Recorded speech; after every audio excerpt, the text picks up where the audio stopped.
안녕하세요. 예리숲에 찾아오신 모든 분들 반갑습니다.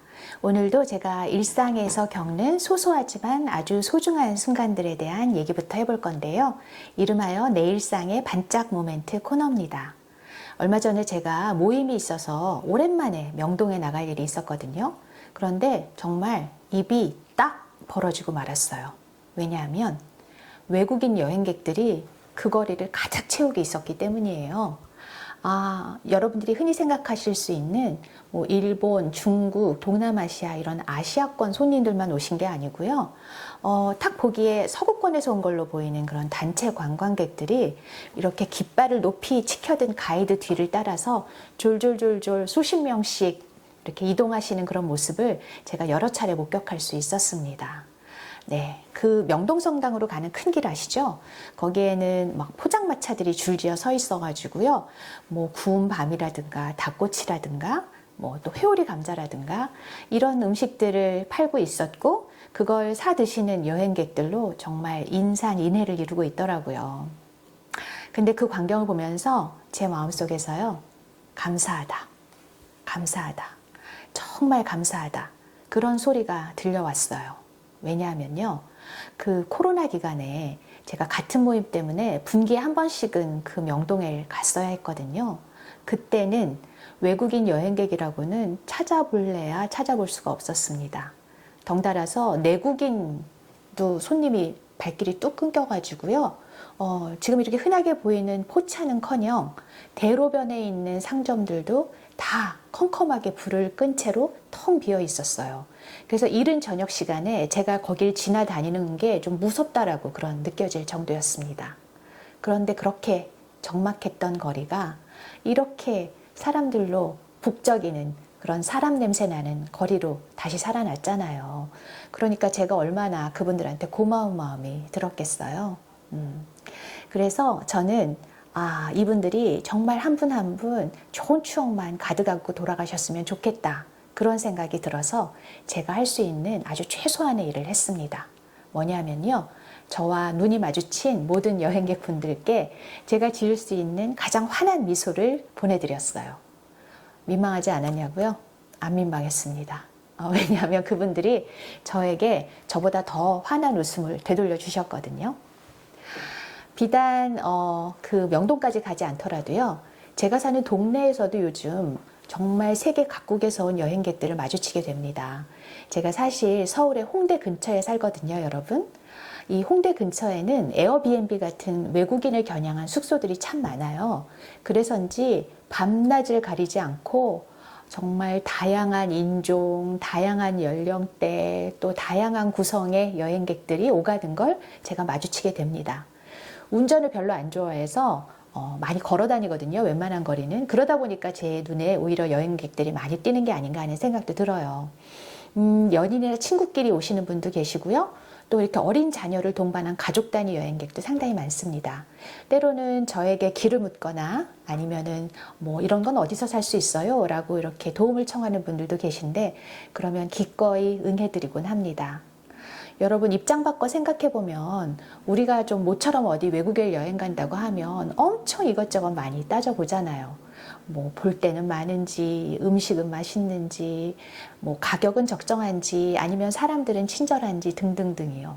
이분들도 정말 얼마나 많이 따져보고 여기 제가 사는 서울을 선택하셨겠어요.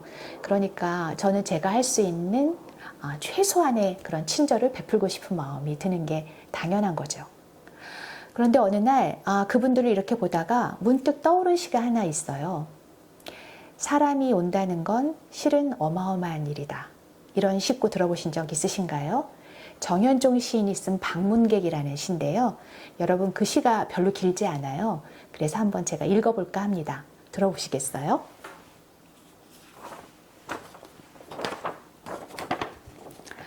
방문객 정현종. 사람이 온다는 건 실은 어마어마한 일이다.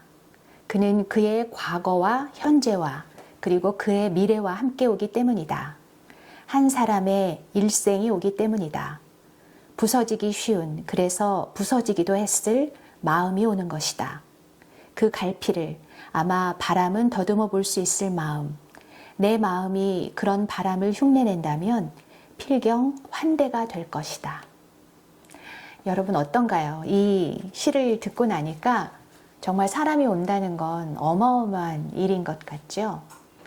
그런데 아쉽게도 안타깝게도 요즘 뉴스를 보다 보면 방문객들을 그다지 환대하지 않는 그런 일들이 세계 곳곳에서 벌어지고 있다는 소식이 들립니다. 정말 좋은 마음으로 찾아갔는데 그 마음에 상처만 입고 돌아오게 되는 경우가 많은 거죠. 그런데 생각해보면 우리도 언제든지 어디서든지 방문객이 될 수 있는 거잖아요. 그러니까 정말 서로 환대를 주고 받을 수 있는 그런 세상이 되었으면 좋겠습니다. 네, 지금부턴 숲에 묻고 숲이 답하다 코너를 시작해 보도록 하겠습니다. 제 인생에서 만난 여러분들이 저에게 주셨던 그런 질문들에 대한 답을 소개하는 코너인데요. 오늘의 주제는 바로 인간관계입니다. 네, 인간관계 정말 어렵죠. 저는 사람을 가장 행복하게 하는 것도 사람이고 또 사람을 가장 불행하게 하는 것도 사람이라고 생각해요. 그래서인지 이렇게 주변을 둘러보면 다른 사람 때문에 상처받는 게 싫어서 이렇게 철벽을 치고 사는 분들이 꽤 있더라고요. 이렇게 어떤 수준을 정해놓고 타인과의 관계로 인한 자신의 감정 소비가 그 선을 넘어서지 않도록 관리를 하는 거죠. 요컨대 뭐 정을 주지도 않고 정을 받지도 않겠다, 뭐 이런 태도라고나 할까요? 제가 얼마 전에 한 기업체의 리더십 관련된 특강을 갖다가 만났던 직원 한 분이 나중에 인스타 DM으로 이런 질문을 보내셨더라고요. 제가 그날 강연에서 이런 얘기를 했었어요. 저는 사람을 굉장히 좋아하기 때문에 33년 동안 그 힘든 직장 생활을 견뎌낼 수 있었습니다. 라고요. 그 대목이 굉장히 인상 깊으셨나 봐요. 그러면서 어떤 질문을 하셨냐면 본인이 다니는 직장은 외국계 회사라서 이직이 굉장히 잦다고 합니다. 그래서 사람들하고 좋은 관계를 맺는 것이 꺼려진다고 해요. 왜냐하면 얼마 후에 헤어질지도 모르는데 이 사람들한테 내가 최선을 다하는 게 맞나? 아니면 그냥 적당히 관리하는 것이 맞나? 저는 그 점에 대해서 어떻게 생각하는지 의견을 물어오셨어요. 그래서 제가 뭐라고 답변을 드렸냐 하면요. 이렇습니다. 저는 일단 사람들한테 늘 최선을 다하는 편입니다. 그러다 보니까 배신을 당하기도 하고요. 또 실망감을 느낄 때도 있죠. 그렇지만 그게 두려워서 적당히 관계를 유지한다고 한다면 저는 얻는 것보다 잃는 게 더 많을 거라고 생각을 해요. 그래서 일단 저는 최선을 다하되 시간이 흘러서 나중에 상대가 그런 저의 마음을 받을 가치가 없는 사람이었구나 라는 것이 판명나면 그때 가서 정리해도 늦지 않다고 생각을 합니다. 물론 제가 그 관계에서 손해를 봤기 때문에 억울하다는 생각이 들 수도 있겠지만 어쨌든 그 관계를 통해서도 뭔가 제가 배운 게 있지 않겠어요? 그럼 그걸로 됐다라고 퉁치겠다, 뭐 이런 마음가짐인 거죠. 그 이직을 앞둔 인간관계도 저는 그렇다고 생각을 해요. 얼마 안 가서 헤어질지 모르니까 적당히 관리해야지 라는 마음가짐으로 사람들을 대하면 그것 때문에 얻는 효능감이 저는 전혀 없을 거라고 생각을 합니다. 그래서 일단 그분들이랑 좋은 관계를 맺으시고 나중에 이직한 후에도 그 관계가 일부라도 유지된다면 그걸로 충분히 족하지 않은가, 그걸로 충분히 감사한 일이지 않은가, 그렇게 생각을 한다고 말씀을 드렸습니다. 제 경험을 좀 더 말씀드려 볼게요. 사실 저는 평소에 친구들로부터 야, 너는 딱 고아원 원장 스타일이야, 이런 말을 들을 정도로 좀 사람들한테 정을 많이 쏟는 그런 편입니다. 그러다 보니까 제가 33년 동안이나 다녔던 직장을 그만둬야 했을 때 가장 아쉽고 또 가장 힘들게 느껴졌던 대목도 이런 거였어요. 그러면 나 이제 날마다 만나서 함께 즐겁게 얼굴을 맞대고 일했던 후배들을 더 이상 매일 볼 수 없겠네? 라는 거였어요. 그런데 제가 아주 인심을 잃고 산 것 같지는 않아요. 왜냐하면 여러 후배들이 제가 심심할까봐 요즘도 종종 찾아와서 같이 놀아줍니다. 네, 굉장히 복이 많다고 생각하고 있어요. 그런데 흥미로운 점이 한 가지 있거든요, 여러분.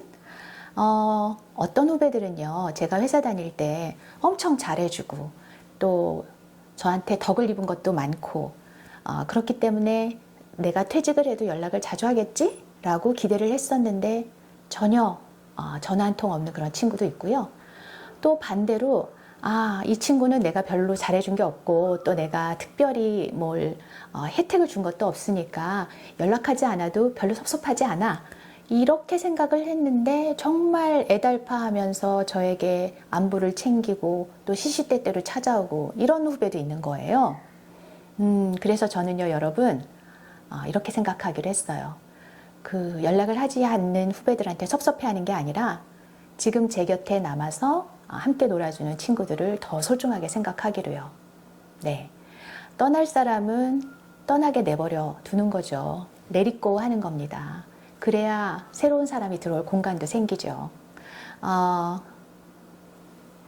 지나간 인연에 연연하기보다는 현재 남아있는 인연에 더 충실하자, 더 소중히 생각하자. 이것이 퇴직 후에 제가 갖게 된 새로운 인간관계에 대한 그런 원칙입니다, 여러분. 네, 오늘도 예리숲에서 보낸 시간 즐거우셨나요? 네, 이번 주도 남은 날들 내내 여러분들의 몸과 마음이 모두 평안하시길 바랍니다. 자, 그럼 저희는 다음번에 숲힐링하러 다시 만나요.